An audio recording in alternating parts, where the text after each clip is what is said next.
আমার মতো বিরিয়ানি প্রেমীরা কোথায়? প্লেটের বিরিয়ানি দেখে লোভ হচ্ছে তো ঝটফট ভিডিওটা দেখে সেভ করো আর বানিয়ে খাও একদম ঘরোয়া পদ্ধতিতে।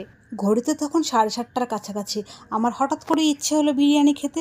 আর ঘরে বিশ্বাস করো তেমন কোনো কিছুই ছিল না। এর আগের দিন তো তোমরা দেখেইছো যে আমি ফ্রাইড রাইস করেছিলাম, সেদিনের থেকেই সমস্ত কিছু অল্প অল্প বেঁচে গেছিলো, আজ সেটা দিয়েই বিরিয়ানি করেছি। চলো বক বক করে ভিডিওটাকে বড় করবো না, চলো ঝটফট রেসিপিটা তোমাদের সঙ্গে শেয়ার করি। প্রথমেই একটি পাত্রে চাল ধুয়ে দিয়ে পরিমাণ মতো লবণ, গোটা গরম মশলা ও সামান্য তেল দিয়ে 60% বয়েল করে নামিয়ে নিতে হবে। অন্যদিকে বসিয়ে দেবো কড়াই। কড়াই গরম হয়ে গেলে তেল দিয়ে দিতে হবে। তেল গরম হয়ে গেলে আগের থেকে কেটে ধুয়ে রাখা আলু দিয়ে হালকা হাতে নাড়াচাড়া করে নামিয়ে নেব।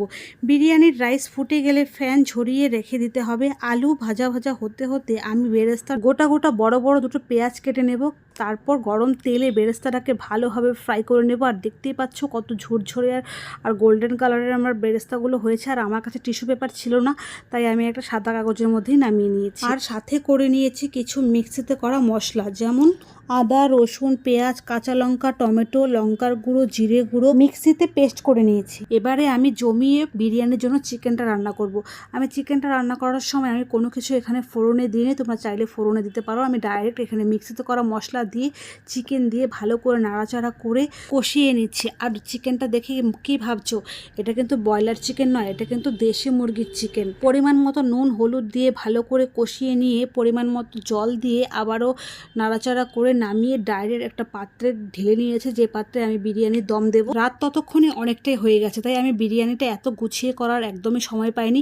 ডাইরেক্ট চিকেন ঢেলে দিয়ে উপরে রাইস দিয়ে বেরেস্তা দিয়ে বিরিয়ানি মশলা পরিমাণ মতো ঘি আতর দিয়ে ভালো করে চাপা দিয়ে আমি দমে বসিয়ে দেব।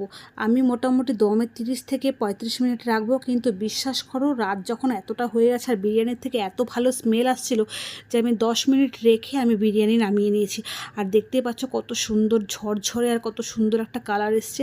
আর সত্যি বলছি বন্ধুরা, সিম্পলভাবে খেতেও এত ভালো হয়েছিল না, তোমাদের আমি বলে বোঝাতে পারবো না। এই বিরিয়ানির রেসিপিটা যদি তোমাদের পছন্দ হয় তাহলে অবশ্যই একটাবার বাড়িতে করে খেয়ে আমাকে কমেন্টে জানিও যে কেমন হয়েছে। তো আমি তো এখানে বিরিয়ানি সার্ভ করে দিয়েছি। তবে বন্ধুরা তবে আসি, তোমরা সকলে সুস্থ থেকো, ভালো থেকো। আর হ্যাঁ, কী কী রেসিপি দেখতে চাও আমাকে কমেন্ট করে জানিও।